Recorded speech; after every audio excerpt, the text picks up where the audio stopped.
Hi, everybody. Today's Tuesday, October 28th, 2025, and our dear friend Alex Krainer is here with us. Welcome back, Alex. Good to join you again, Nima. Greetings to everyone out there. Please subscribe and hit like button, helping us reaching more people. And let me start, Alex, with this situation with Venezuela. It's getting critical.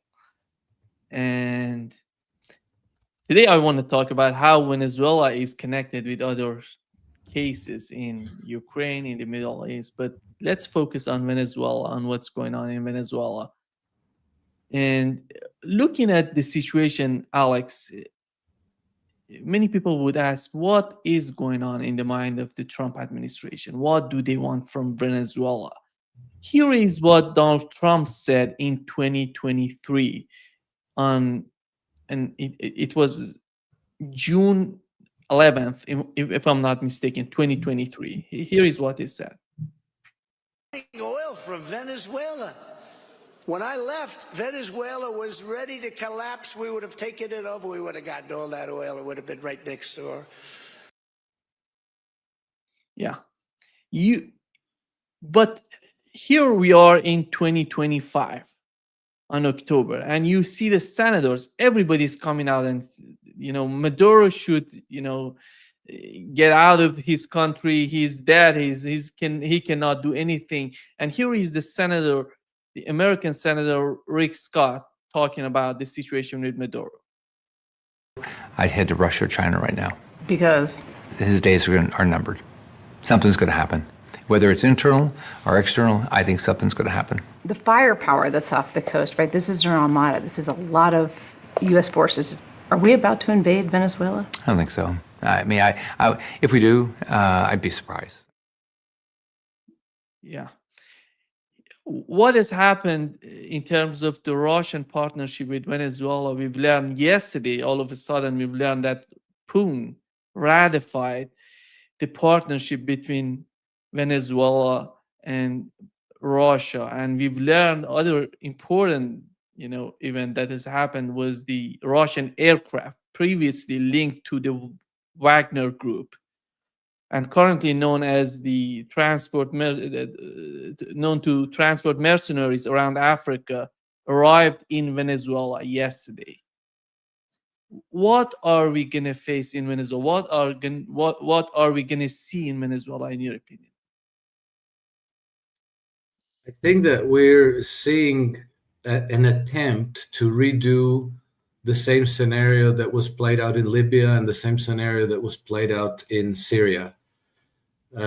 Place the regime under siege and weaken them until the point where you can maybe topple them with the help of mercenaries. And so I think that for strategic reasons, the Russians want to help Venezuela defend itself, the Maduro regime to survive, because Venezuela is part of the multipolar integrations. It's a very important country. It's a very resource-rich country, and it's very obvious that the Trump administration is under pressure from Wall Street to take over Venezuela because having allegedly, and I was in the oil business for many years. I don't believe anything that's out there in terms of official numbers, but the official numbers are that Venezuela has 305 billion barrels of crude oil reserves. Sorry, proven reserves. And so that's oil that you could buy. You could negotiate to trade and you can buy that oil. But it doesn't help Wall Street to buy oil from Venezuela. What Wall Street needs is collateral. And so if they got control of Venezuelan government, Maria Corina Machado having, now a Nobel Prize under her belt and all these good things, she already said that she would privatize all this, that she would privatize the state oil company PDVSA, and that she would open the gates wide to the foreign banks and corporations to develop Venezuela's natural resource sector. And so that would be a big boost to the very badly collateral-starved Western financial system, because they would be able to, issue big loans, not only to the likes of ExxonMobil and BP and Shell and so forth, to go into Venezuela and secure it all with Venezuelan crude oil as collateral. They would also be able to issue large loans to the government of Venezuela. Again, it will be collateralized with Venezuela's natural resource riches. So it would be a complete net gain for Wall Street and maybe City of London banks, I don't know. It would be a loss for everybody else. That is, you're calling in American troops to go and fight and die. You're wasting American taxpayers' money to fund the military expeditions that this is involving. For that reason, I think that invasion is very, very unlikely, because, we're talking about the same military that couldn't subdue Ansar Allah in Yemen, that had to withdraw from Afghanistan because they couldn't defeat the Taliban after 20 years of trying, right? And several $1 trillion spent. So I think that they are unlikely to try. And I think that a large part of the reason why is exactly the Russian anti-aircraft weapons, the Su-34s, the anti-ship missiles that the Russians provided for Venezuelans. And then we don't know what else, but I assume that Wagner mercenaries is probably a cover for Russian military advisors to go in there to help Venezuelans deploy all these weapon systems, because they're complex and require very, very highly qualified personnel to operate. And this is why I think that the invasion of any kind is unlikely, because it would be too risky for Trump. But I think that the hope is that they could maybe cobble together some kind of Argentinian, Brazilian, Bolivian, not Taliban, but Al-Nusra front, the South American equivalent of HTS. Maybe incubate them in Argentina. Maybe that's part of why they're bailing out Argentina and Milei's government as it is, because we know that American military advisors went into Argentina along with some military assets. So maybe that's the same scenario, as Syria. And I think that this is the reason why maybe the Russians, among others, sent in the Wagner troops, Wagner personnel, to basically provide defense to Maduro regime. I think in the United States, they feel that it's going to be something like Panama in 1989, that they invaded Panama. But Venezuela is not going to be Panama. They're much, they're prepared for that. No, I doubt that they're that stupid, Nima. I think that they understand that this is not Panama. Venezuela is, first of all, it's a very large country. Second of all, it's kind of like Vietnam. It's covered in tropical vegetation. The Venezuelan regime has had also 20 years to prepare for this, because, I remember in the aftermath of the failed regime coup against Hugo Chavez in 2003, Chavez gave an interview in which he said, well, I've tried everything to have a cooperative, friendly relations with the empire, and he was talking about the United States. But the clash against the empire is inevitable. It's coming. and it's going to happen. So I think that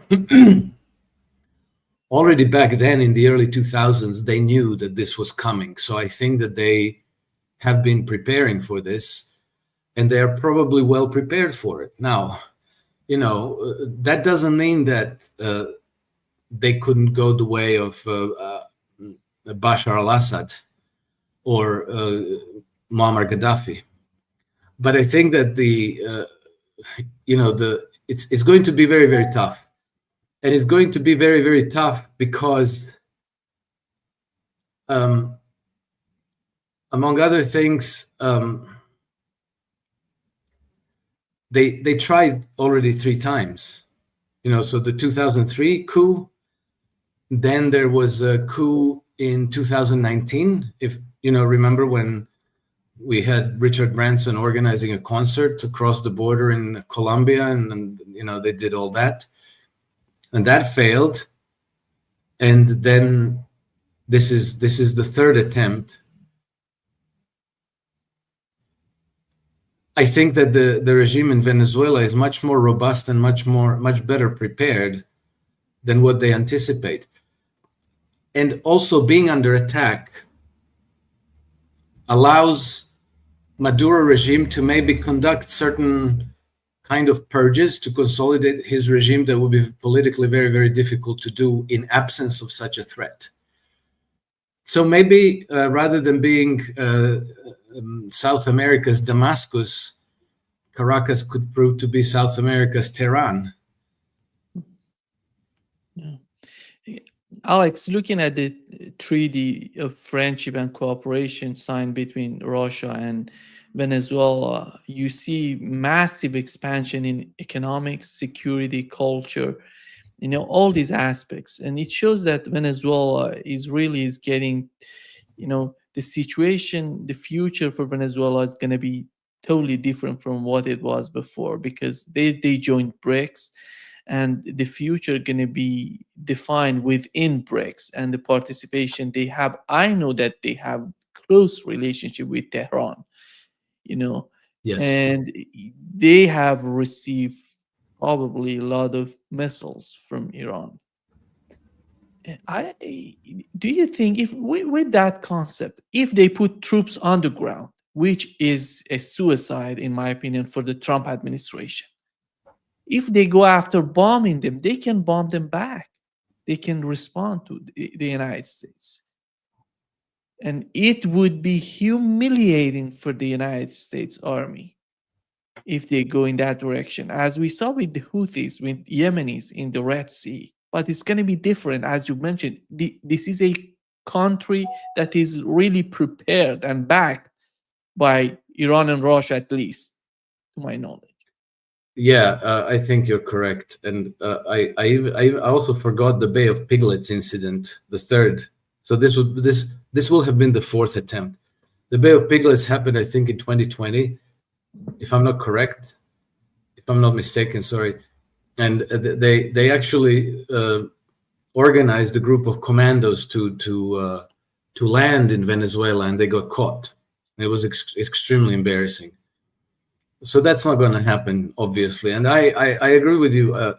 There is extensive cooperation between Venezuela and Iran, and we don't know exactly. We know some of the weaponry that the Russians have provided, but I don't know what weaponry the Iranians may have provided. But the Iranians have very powerful anti-ship missiles that might be part of Caracas's arsenal. So I think that the attempt is going to boil down to maybe trying to throw in commandos, trying to organize the opposition in Venezuela. But I think that if they do that, they won't get very, very far, at least not with the opposition. What was it?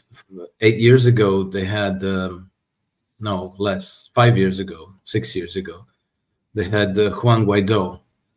And I think that was actually, they were in a much, much stronger position at the time with Juan Guaido than they are now with Maria Corina Machado. But I wanted to add something, because, as I look through social media feeds about Venezuela, there's a whole there's a whole segment of people who are watching this who have the anti-socialist slant. So, once you label a government as socialist, like Maduro's government, then without looking at any further nuances of the case, they immediately think that, oh, it would be a good thing if this government fell because they're socialist. And then, if this Nobel Prize laureate, Marina Corina Machado, came in, that would be an improvement. I used to live in Venezuela before Chavez, and they say, now they're saying that the poverty rate in Venezuela is 70%, which may be true, but Venezuela is under extremely draconian sanctions imposed by the United States. Back when I lived in Venezuela, which was 1993, 1994, 80% of Venezuelan people lived under the poverty threshold of the World Bank. So it was worse than it is today, and there were no sanctions. They were the darling of the United States because they were under, the right-wing dictatorship of Carlos Andres Perez and Rafael Caldera and who not. These were all puppet regimes of Wall Street, and Venezuela was essentially a colony of Wall Street. And still, it was 80% poverty rate. I had colleagues at work who were literally unable to read and write. And I haven't visited Venezuela since the 1990s, but my understanding is that certain things have improved in spite of the draconian sanctions. The literacy rates have increased dramatically. Certain services like healthcare and education are free and available to all people, and the markets appear to be decently well supplied. Regardless of the propaganda, Venezuelan supermarkets are well stocked with food. So it's not black and white. People say, oh, Venezuela used to be such a wealthy country before socialism came. Well, it is still a wealthy country, but the people in Venezuela, if their poverty rate is 70% today, 30 years ago it was 80%. It didn't improve under capitalism. It was simply a Western colony where they extracted natural resources, oil, gold, cocoa, coffee, and stuff like that, and invested nothing into the civil society, into the nation's infrastructure. Everything was privatized: post office, transport, water systems, trash collection. Everything was privatized. Nothing functioned correctly. So this idea that Venezuela is falling apart at the seams because socialism, it's not true. It's not correct. Alex, when it comes to socialism, I talk with Michael Hodson frequently every week and with Richard Wolff. And Michael says that he believes that the future is socialism or barbarism. And when we look at China today, the hardcore of the Chinese government is socialist, but they have the private sector, is half private, half socialist, half government. It works amazingly when you look at this system. It seems that it doesn't matter, the system. When you use the system in favor of the people, we had many reports coming out of China. It shows how, the development in China is growing even in tiny cities, tiny towns. It shows how it works, how it really, helps the society. But you don't see that happening in, I live in Brazil. Brazil is they call Lula socialist, they call Bolsonaro, but you don't see that much of change when you change the system, the president. Well, I could give you a very good example, Nima, because I grew up in socialism. I grew up until my early 20s. I lived mostly in former Yugoslavia, which was a socialist country under one-party communist rule. And then in 1991, former Yugoslavia fell apart. Croatia, which is my home country, became independent. And from that time on, we pretty much copy-pasted everything coming from the West. The legal code, the economic system, political system, trade systems, you name it, education, infrastructure development, everything is practically the same as in the West. And there is no doubt, and I'm not the only one saying it, pretty much everybody agrees in all the countries of former Yugoslavia that life was much, much better under socialism. Okay? Now, the problem is that I have not heard anybody, and I have to say that includes Professor Richard Wolff. I have not heard anybody give a proper definition to what socialism is. Because, we live under this false dichotomy between socialism and capitalism. And we believe that countries like the United States and Britain and Western Europe, Japan, that these are capitalist countries. And that socialist countries are places like China, Venezuela, I don't know, Vietnam, Russia, places like that. That's not true. I mean, in the Western, quote unquote, capitalist countries, most of the nations are very close to 50% participation of the government in the GDP. So governments account for pretty much half the GDP. In France, it's more. It's close to 57%.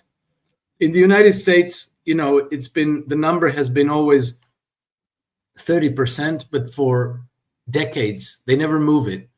But we know that the government's share in the GDP keeps growing. In Britain, it's close to 50%. I think in Europe, I don't know what it is, but it's also inching close to half. So, to be talking about free market capitalism, where half of your GDP is the government, is simply false.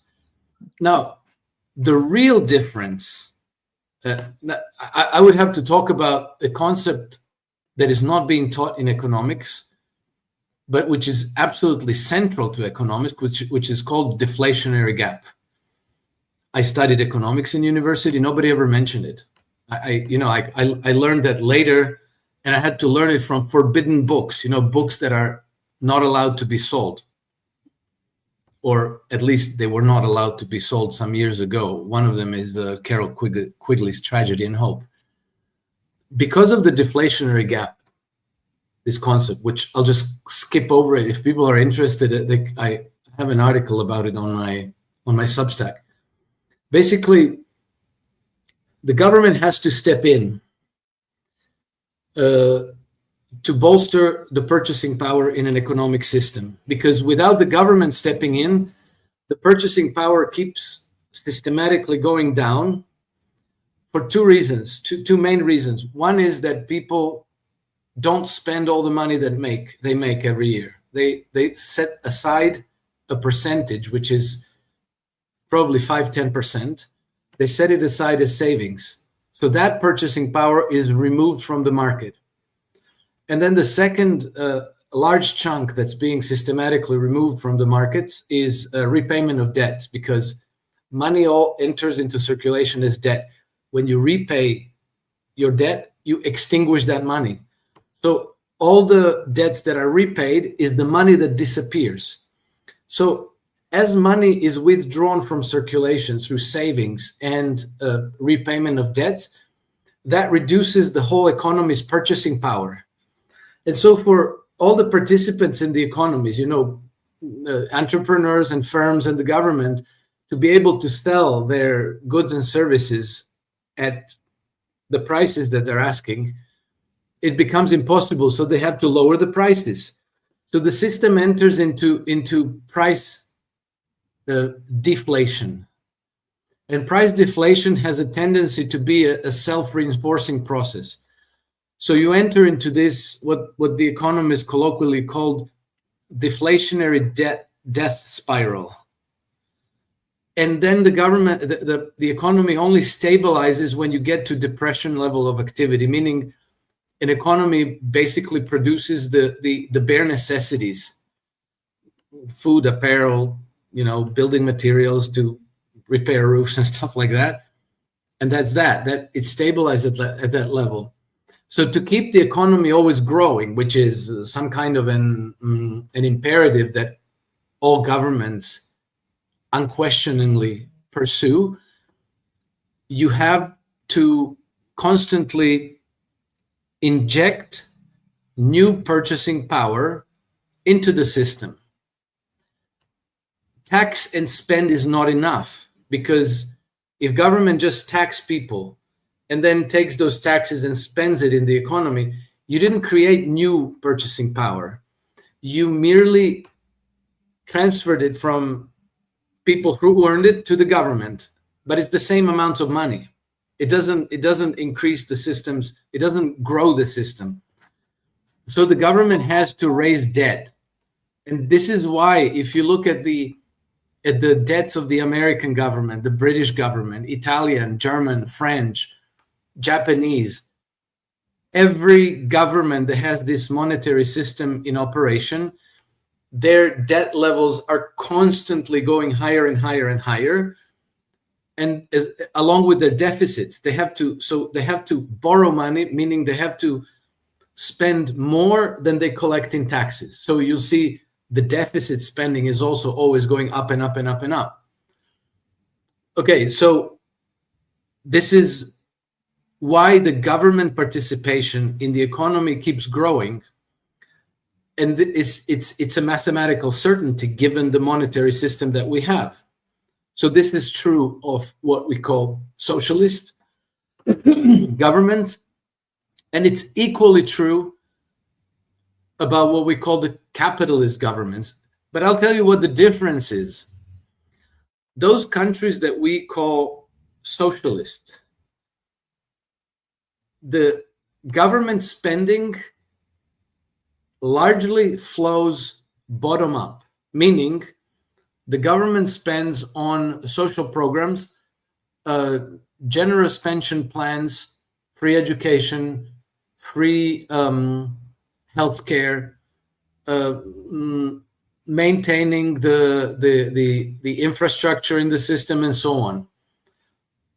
The way government spend in capitalist systems is usually top down, meaning the government largesse is distributed to large corporations and banks. It's the big corporations that get the handouts and the subsidies. And everybody thinks that's great because, if General Electric gets a subsidy, if government media gets subsidies, that's great. Big agriculture, big banks, big oil, they get hundreds of billions of dollars in subsidies every year. And everybody thinks that's great because that's capitalism. But if you give money to ordinary people, to unemployed, to you provide free education and free healthcare and so on, everybody thinks that's horrible, that shouldn't be done. But the effect of this is that in socialist, quote unquote, socialist systems, people have money to spend and they decide how to spend it. Meaning, they can spend it at a restaurant, they can go buy clothes. So there's space, there's room, and there's purchasing power available for small and medium-sized businesses to survive. In quote-unquote capitalist systems, money goes to General Electric and to Lockheed Martin and Raytheon and Monsanto and companies like this, huge healthcare corporations and so on. People don't have any money. It's the big corporations that have money. And then they use that money to lobby the government. The ultimate effect of that is actually fascism, because you're creating incentives for collusion between large corporations and government. And then the money that you give to the military industrial complex, that tends to fuel the forever wars. So you don't see very many socialist countries that are constantly at war left and right, but you see a lot of capitalist countries that are constantly at war, primarily countries like the United States, Britain, and France. And so I think a better definition of the differences between what we think is socialism and what we think is capitalism is very essential to even get anywhere inside this debate, because at the moment there is no debate almost. People who hate capitalism do so on ideological grounds. People who hate socialism also do so on ideological ground. So you have two camps that aren't even capable of talking to each other than hurling insults. And I have, I'm a former hedge fund manager. I have a lot of friends who are, what they would call card-carrying capitalists. And they have nothing but contempt and insults for anybody who has anything good to say about socialism. And I, sometimes in these gatherings, they call me a communist. I'm not a communist. I grew up in communism. I was reared through my education system on Marxism. I don't buy Marxism. I don't support Marxism. But it's not so much ideology. It's the way the system operates. So you need an unideological systems engineering framework of mind to be able to understand what the society's problem is. Yeah. I think, do you know who made the two sides talking to each other? China. Yes, you're absolutely right. You're absolutely right. But still we don't have good understanding. I don't know if you remember, a few years ago, somebody organized this big debate about communism versus capitalism, or socialism versus capitalism. And they invited the Slovenian philosopher Slavoj Žižek, arguing the socialist camp, and Jordan Peterson arguing for capitalist camp. Neither one of them had any clue what they were talking about. It was, again, they were not hurling insults at each other, but it was, again, all ideological drivel. They didn't move 1 inch closer to one another in understanding of what the real problem is. I think there's some areas, Alex, that capitalism has failed in those areas, which is healthcare, education, social security. These areas should be in here in Brazil. We have them under the control of socialism. The socialist policy. It doesn't matter who's the president. Is a socialist, as they call Lula, a socialist, or is Bolsonaro is capitalist? After all, the policy of the government is to protect these people, because you have these people within the society who cannot provide themselves with the healthcare, the education they need, and you always have those parts of society that they're in need of that sort of service from the government, and you have to do that unless the society is not going to grow. Yes, correct. And the problem is, again, because in these capitalist economies, even if certain social services are maintained, they are always maintained on spare change, while billions upon billions go to large corporations. And so this is why in quote unquote capitalist systems, healthcare and education fail, because they don't invest in that. They invest in whatever business big corporations need or want. Agriculture, but not agriculture as in diversified family farms. It's colossal coffee plantations and colossal soybeans plantations, producing cash crops that can be traded on world markets for, millions of dollars per cargo, they don't gain anything from people producing broccoli for their local community and carrots and apples and oranges. So this is a huge part of the problem, and this is a problem that needs to be discussed and debated. But so long as people get stuck on labels and then fall back on their entrenched ideological biases, we never make progress. And I think this is, I honestly think that this is largely by design as well, because it's a wonderful way to divide the public against itself. You convince one group of people that they're capitalists, or you let them convince themselves that they're capitalists. Other ones that they convince themselves that they're socialists, and have them hate each other and hurl insults at each other, and never ever drill down. Someone else is benefiting from that. Of course, yes, of course, yes, exactly. This is amazing. This is amazing to me. Every time I see people are fighting each other, socialists, capitalists. Yeah. And it gets very, very heated. It gets very, very heated, but it's never a particularly intelligent debate. No. They just hate, they'll just hate that, welfare queen, that mother who has a couple of kids and she gets, I don't know, $2,000 a month to maintain her kids. And then they're so angry that this undeserving person is getting money.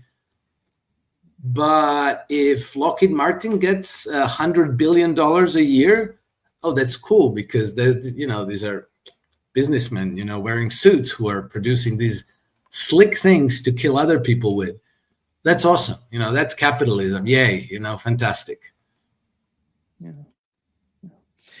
Alex, what we've learned from Russian president, he announced the new missile, the new Brevesnik, and it's a nuclear-powered cruise missiles that can hit any target on this planet, and which was a sign, in my opinion, on the part of the Russian government that they don't want escalation and they have everything to defend themselves against any sort of escalation. This was the final point, in my opinion, with the new announcement on the Russian part. And here is the reaction of Donald Trump to that. Assessing the Russian threat after President Vladimir Putin and his top general claim they successfully tested a nuclear-powered cruise missile. They're not playing games with us. We're not playing games with them either. We test missiles all the time, and I don't think it's an appropriate thing for Putin to be saying either, by the way. You ought to get the war ended. A war that should have taken 1 week is now in its soon fourth year. That's what you ought to do instead of testing missiles. Former CIA. Yeah.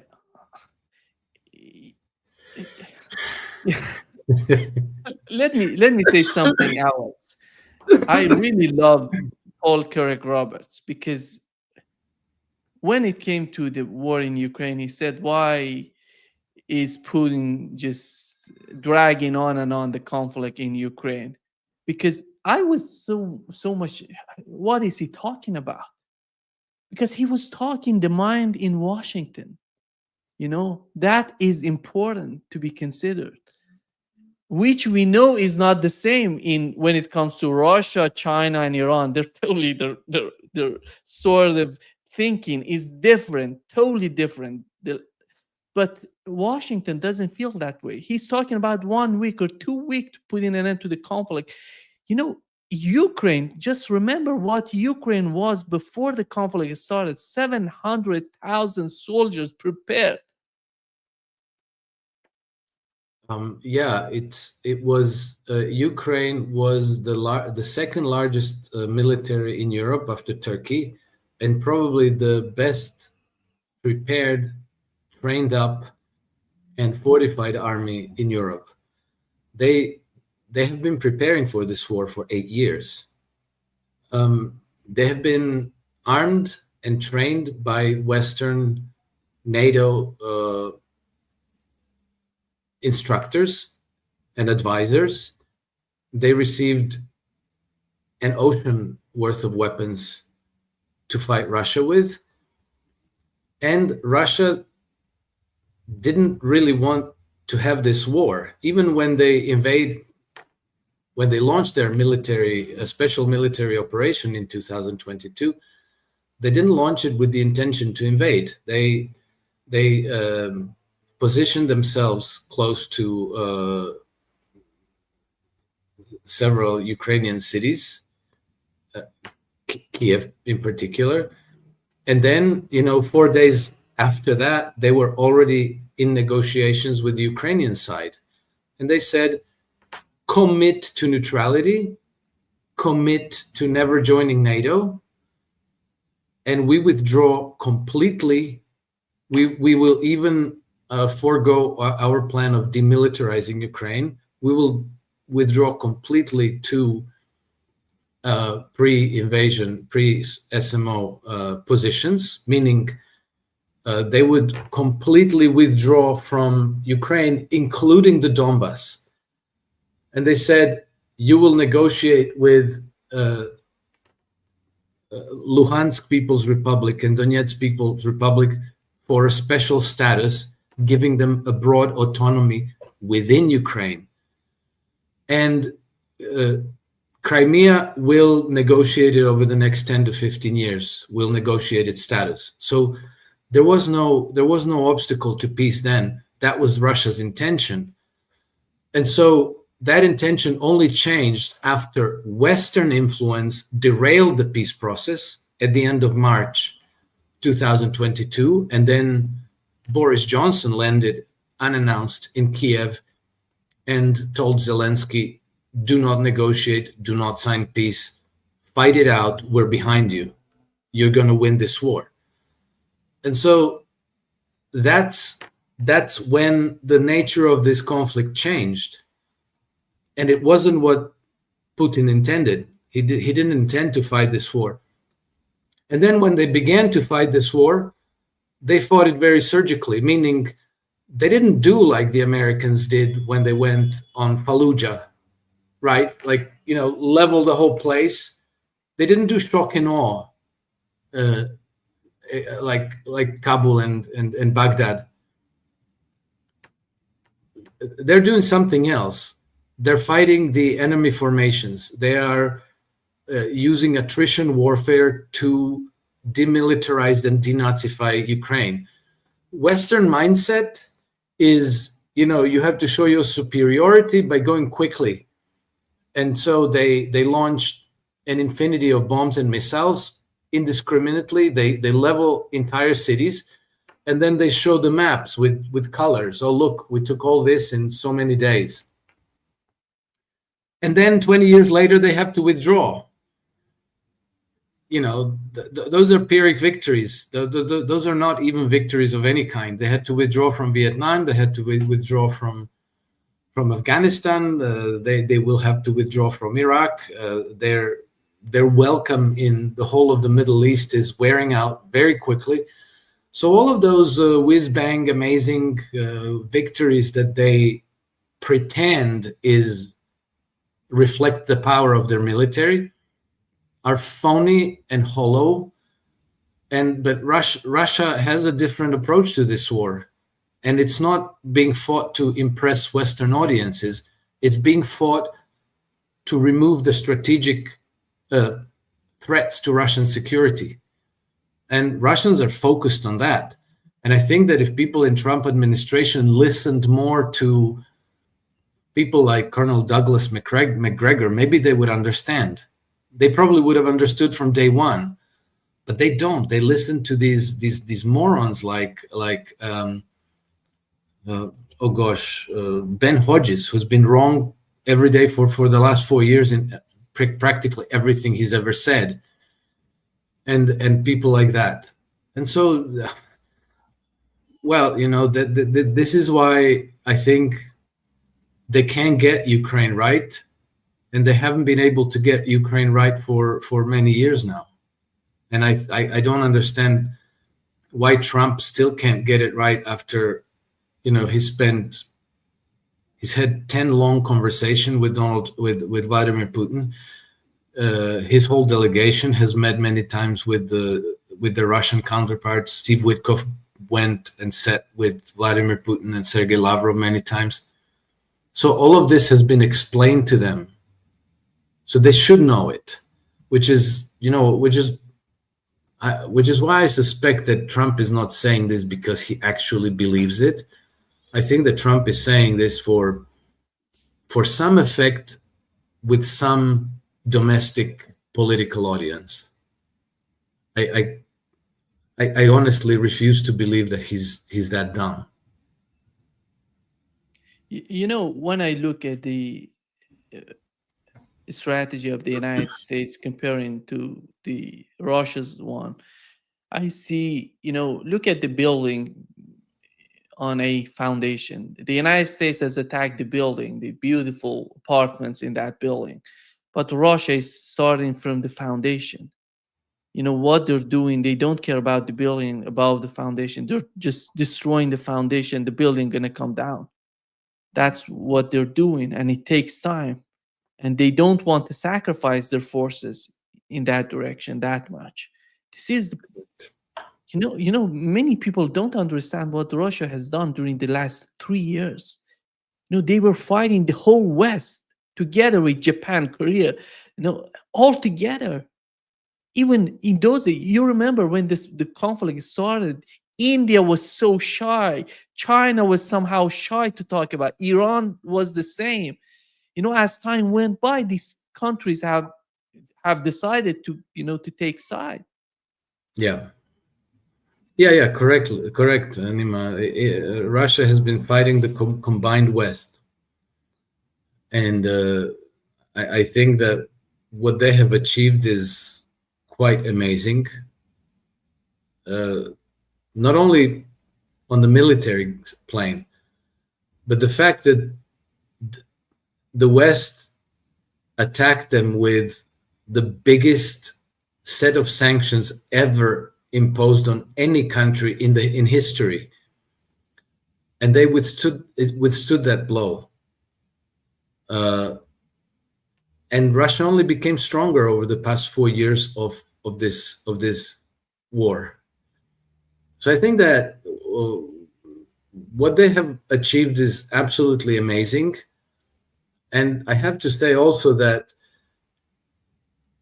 if you contrast the way Russians are waging war with the way Israelis are waging war, and when I say Israelis, I mean Israel is part of the West, then you see the difference in approach, where on the one side, in a much bigger war, you have very careful consideration not to needlessly risk civilian lives.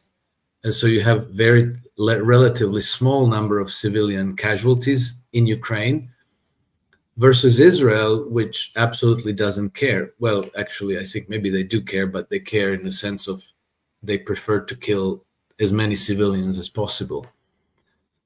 And so even from the ethical standpoint, I think that when the history of all this is written,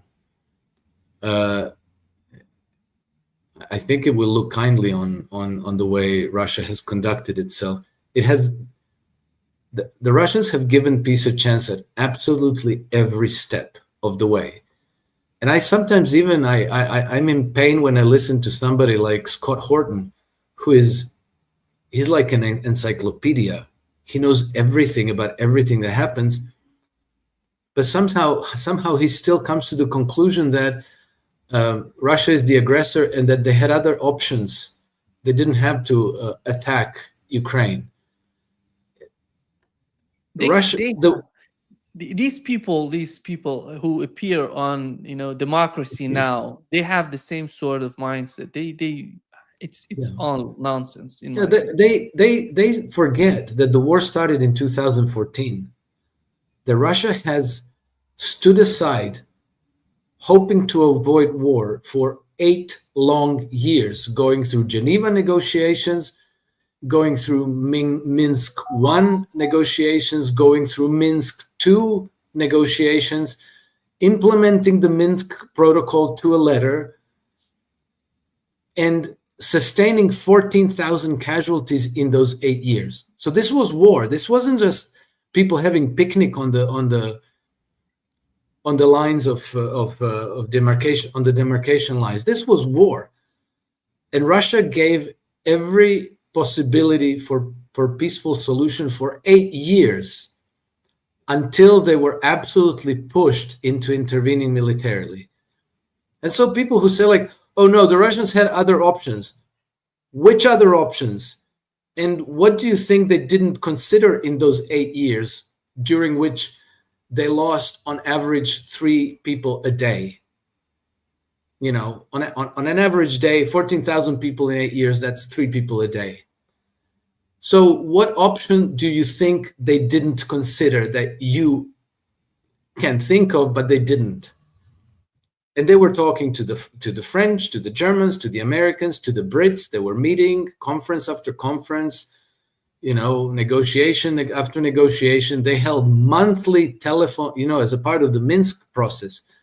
They had monthly telephone conversation, Vladimir Putin with Angela Merkel and not Macron, Francois Hollande. Francois Hollande.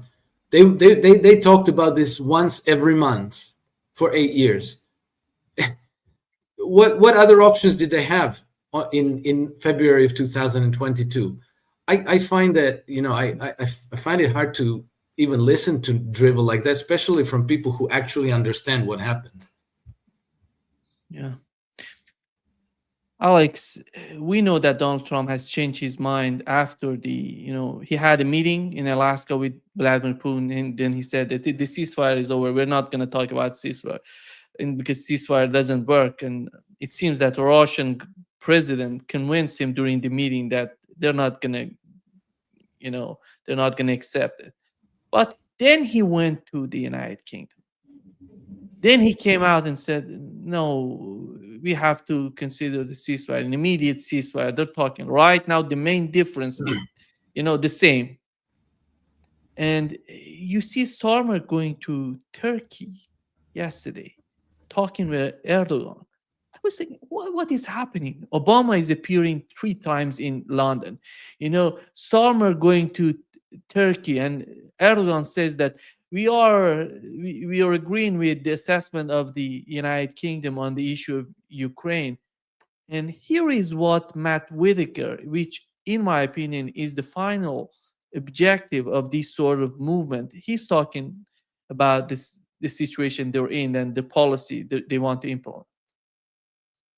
Is our expectation is that countries like Hungary, Turkey, and Slovakia that continue to buy Russian oil and gas will come up with a plan and execute a plan that weans them off of Russian oil and gas. And, Hungary, unlike many of their neighbors, has not made any plans or made any active steps. And so we're going to continue to work with them, and we're going to continue to work with their neighbors like Croatia and other countries that can help them wean themselves off. And, obviously that pipeline is most likely to be shut off in the coming years as well. And so there's a lot of planning that our friends in Hungary should do, and we're going to help them, obviously, as a good ally, make those plans and execute them to get them off of Russian oil and gas. Yeah, even your country is among those. Yeah. Look, Nima, when I hear stuff like this, I always have to ask myself: are these people this stupid, or are they just making some kind of a show, like a head fake? I'm sure that this guy means every word he says, kind of like Keith Kellogg. But the fact that he's there in his position makes me wonder if he was, like if they don't let certain players out there to do their song and dance with the view of yanking their leash and pulling them back at some point, because otherwise it's just too dumb. It's just too dumb. It doesn't make sense. You're gonna cut pipelines going from Russia to Hungary and to Europe further. That doesn't make sense. You cannot supply European market with oil or with gas. Well, maybe if you conquer Venezuela, maybe you can, but This all this is all back to imperial policies of the 19th century European colonialism, only the United States starring in the leading role. And the reason why I don't believe it, because it's absolutely contrary to Trump's whole MAGA America First, returning to the Republican traditions of the United States and adopting the American system of political economy versus colonialist British free trade. So I had to scratch my head and wonder what the hell is going on, and maybe this guy is they just let him out of the house to bark a little bit for some reason. The guy is the U.S. ambassador to NATO, by the way. Well, that would be the role, yes. But NATO, NATO doesn't have any future, so he doesn't either, probably. Yeah. Thank you so much, Alex, for being with us today. Great pleasure. Always a pleasure, Nima. Thank you for having me. Take care. See you. Bye-bye. Bye-bye.